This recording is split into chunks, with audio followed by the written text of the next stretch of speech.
Kumai, mi nome é Soraida Molina Arandel. Carta de Pablo na Romano ng explicação.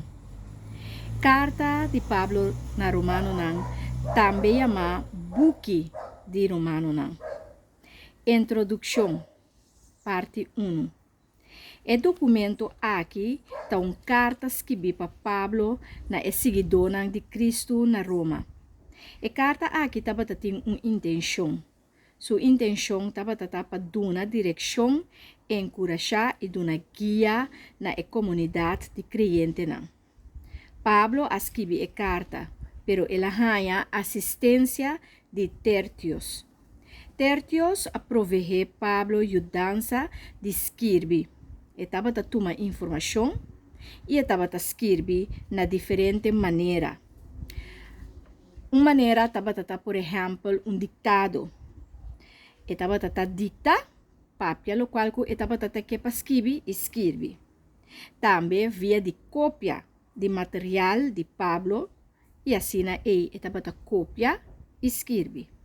Of, ora Pablo estava a papia e estava a assim nótulo. Escreve over lo qual estava a papia, que me notular. Tertius estava a schriftgeleerde. E nesse tempo estava a fazer uso de sua profissão. A profissão aqui para diferentes motivos. Ora que o gente de profissão aqui, é sei que menco é geleerde e estava a escrever o qual que estava a passar para assim gente não portar relato para a polícia depois.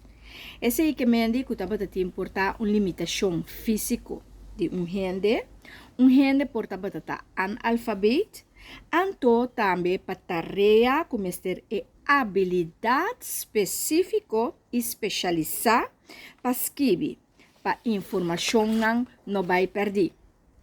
Hoje em dia, nós fazemos roupa documento e nós fazemos comunicação escrever ainda para a área em qual mestre documentar informação. Então, agora nós em diferentes tertios da cana rond que documentar coisas que é importante. Have fun with the journey.